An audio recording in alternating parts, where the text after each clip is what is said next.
Básicamente el primero de los textos, o la primera propuesta, es un texto de un autor que se llama Hempel. Díganme, del texto de Hempel, ¿cuál era el problema que tiene el protagonista de ese texto? ¿Qué trata de resolver? Es un texto muy viejo. Hola, Sí. pero disculpen. Bueno, basándome en lo que dijo Hempel, el mayor problema era la muerte de las mujeres embarazadas posparto, por una fiebre que se llamaba fiebre puerperal o posparto. Bien, perfecto. Era un problema médico, ¿no? Cuando uno tiene, por eso les traje hoy el del coronavirus, es fácil de advertir el problema. Ahora tendremos que hacer el paralelismo de pensar un problema que tengan ustedes como abogados o como operadores jurídicos. Un problema podría ser, ¿por qué tendría que darle la libertad, ¿no?, a un violador? Imagínense como jueces penales y están diciendo que un violador que ha sido condenado puede conseguir o no la libertad. Entonces rápidamente diría, ¿no?, me pongo en esa posición de juez y digo, me piden que yo le dé la libertad, pero ¿qué intuyo al estilo del protagonista del texto de Hempel? Él pensaba que la muerte, ¿por qué hipótesis se daba? ¿Qué podría pasar si yo como juez o como jueza, ¿no?, suelto o libero a un violador? ¿Qué podría hacer un violador? Y volver a cometer el delito. Bien, y ese era el problema, ¿no? Entonces, claro, nos trasladamos a Hempel, el médico, ¿qué pasaba? Si volvía a tener familia otra mujer, era muy probable que se le muera. Entonces él quería evitar eso, desde sus conocimientos médicos. Ahora, ustedes trasládense y sean abogados. Si ustedes ya piensan o intuyen o tienen las hipótesis de que un violador que ha violado muchas veces, si lo dejan en libertad va a volver a violar. Entonces ahí se le disparan los mecanismos para tratar de resolver ese problema. Esto es lo que tienen que hacer cuando estudien, tienen que problematizar, ¿no? Vamos a algo más liviano, más sencillo y piensen, a ver, tengo que aprobar esta materia, ¿no? Entonces, ¿cómo tengo que hacer? Bueno, y podría ser de determinada manera, podría estudiar de la forma que vengo estudiando, leo, resumo, ¿no?, y después cuando llegue el momento del examen, trato de repetir lo mismo que decía el texto. Bueno, no va a ser así. ¿Se entiende? Piensen en el violador. ¿Hay una respuesta correcta? ¿Qué pasa si lo sueltan, lo liberan? Es muy probable que vuelva a violar, ¿no? O que vuelva a cometer otro delito, como nos decía Irina. ¿Pero lo pueden dejar preso para siempre? Todavía no han avanzado en derecho penal, pero si bien existe una condena que es prisión perpetua, eso, ya lo vamos viendo como adelanto, no es para siempre, ¿no? Va a estar unos años, pero en el derecho argentino todos a la larga van a terminar saliendo. Entonces ahí tenemos un problema. Está claro que la solución a los problemas, y mucho más a los problemas jurídicos, nunca es sencilla. Esto va a caer en una idea de un relativismo. Ustedes dirán, pensemos en otro caso. A ver, imaginen un accidente de tránsito, ¿no? En una esquina choca un auto con una bicicleta. Y la pregunta que le van a hacer a ustedes como abogados que hagan derecho civil de daños, por ejemplo, es ¿quién tiene la culpa? Y ahí vienen las distintas hipótesis. Piensen en Hempel. ¿Qué hipótesis tenía de soluciones? ¿Por qué morían las mujeres cuando daban a luz? Podría ser porque por las zonas en la caída, porque observando se dio cuenta de que morían más mujeres en una sala que en la otra. Bien. Otra hipótesis, no era, tenía varias, tenía esa y cuál más. Después había una que decía que porque pasaba a ser como sacerdote con una campana, como avisando que iba a hacer la unción de los enfermos, lo que si bien era cierto que moría una por el contacto con otras, eso las torturaba psicológicamente mayor más. Y no olvidemos que en cuestiones de salud el factor psicológico es clave, por ejemplo, enfermedades como el cáncer. Muchas veces los pacientes sobreviven por la psiquis. Perfecto, Federica, el factor psicológico. Y ahora sigamos en paralelo pensando con el accidente de tránsito. ¿Por qué se pudo haber producido el accidente de tránsito? Y por un acto de inconsciencia, porque puede ser que chocó porque estaba ebrio, en estado de ebriedad o de droga, o quizá porque estaba con el celular en mano. Uh-huh. Y quizás tal vez el de la bicicleta se quiso suicidar.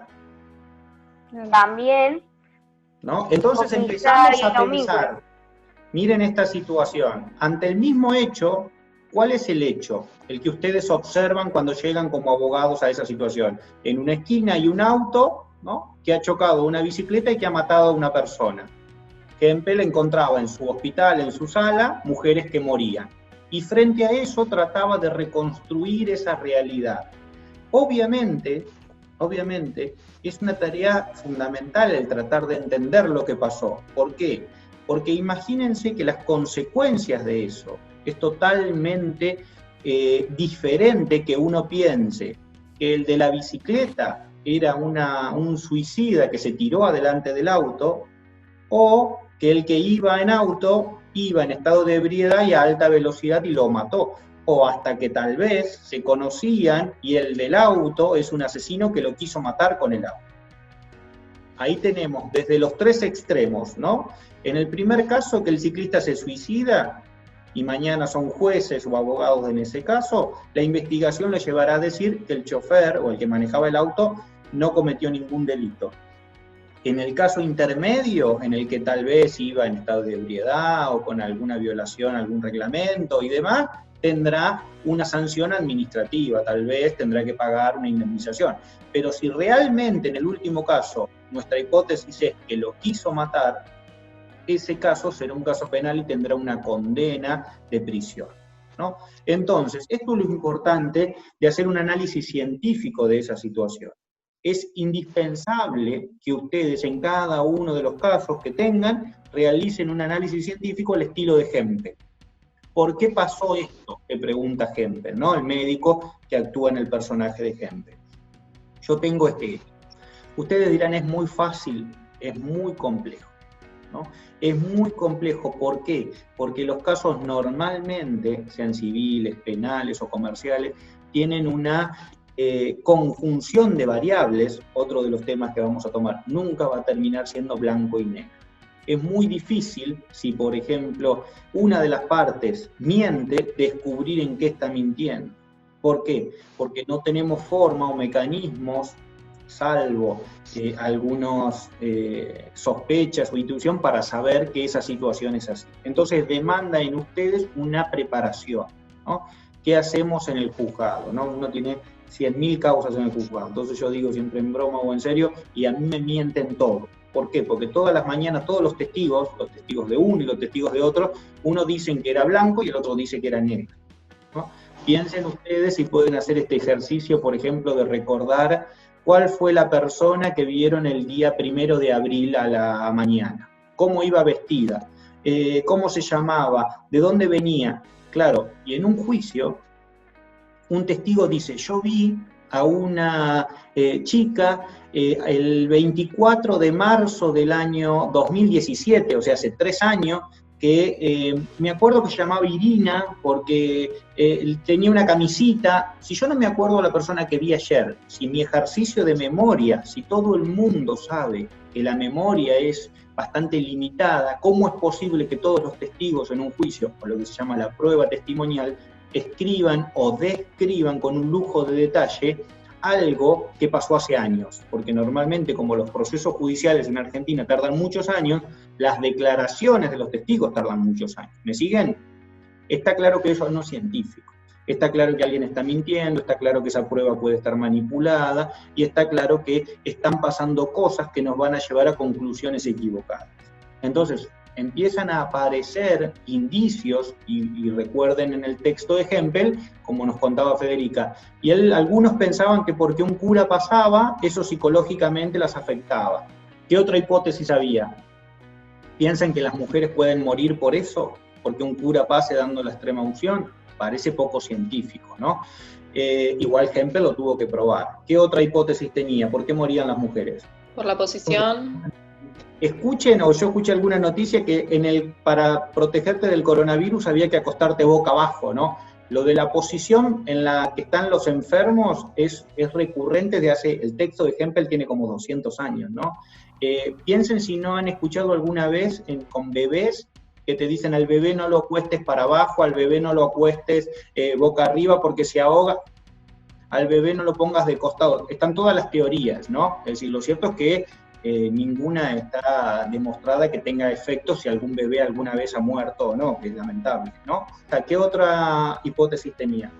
La materia cadavérica, porque no higienizaban los materiales que usaban para los partos, y bueno, y por eso morían las mujeres. Eso generaba infección, la infección fiebre, y por eso moría, ¿no? Esa era la hipótesis de él, tenía 4 o 5, pero esa era la verdadera. ¿Y cómo hizo para demostrar que esa era la verdadera? Empezaron a higienizar los materiales y vieron que el número de mujeres muertas era mucho menor, y bueno, y ahí se dio cuenta que esa era la hipótesis. Bien, ahí se dio cuenta, pero ¿eso bastaba para un conocimiento científico? ¿Qué más hizo?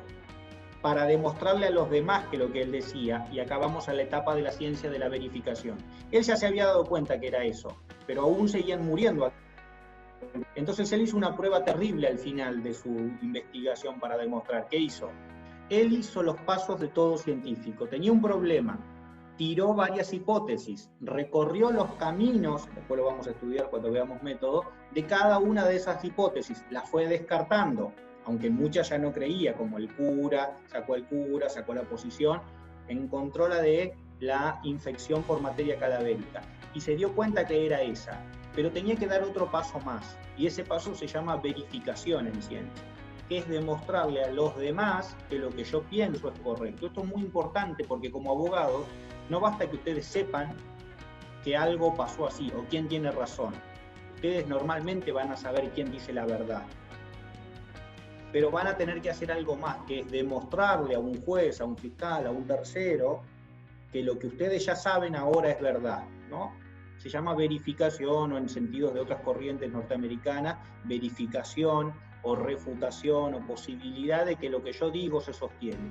Y es terrible lo que hizo el médico de Hempel. ¿Qué hizo para demostrar que eso era verdad? ¿Puede ser algo de una mujer que tenía cáncer en el útero? Sí. ¿Y qué hizo con esa mujer? Y decía como que no era solo como la materia cadavérica, sino también la que estaba como en putrefacción. Claro. ¿Y qué hizo con eso? Una vez que la tocó a esa mujer, ¿qué fue a hacer? Fue a tocar a 10 más, puede ser. Y creo que eran 9 se murieron o algo, un número así. Muy bien, muy bien. Miren qué terrible la verificación, ¿no? Él ya sabía que su hipótesis era válida, ¿no? Que la infección de tocar material cancerígeno, putrefacto y llevarlo a una mujer sana la iba a contaminar, ¿no? Y para demostrarle a los demás, eligió a 10 mujeres sanas y lo único que hizo de diferente fue ir y tocarlas con las manos que ya había tocado la mujer que tenía cáncer. Y de esas 10 sanas, 9 se murieron, ¿no? Miren el método de verificación. Si eso pasara hoy, ¿no? Imagínense que busquemos personas sanas para contagiarlas de coronavirus para ver si yo tengo razón, ¿no? Miren qué pasa hoy, ¿no? Muchísimos de los casos de contaminación y demás son por médicos o personas que han contaminado a uno y han contaminado a otro sin tener las medidas de prevención, ¿no? 200 años el estudio de Hempel y tiene total actualidad, ¿no? Ese es uno de los motivos por el cual se los damos.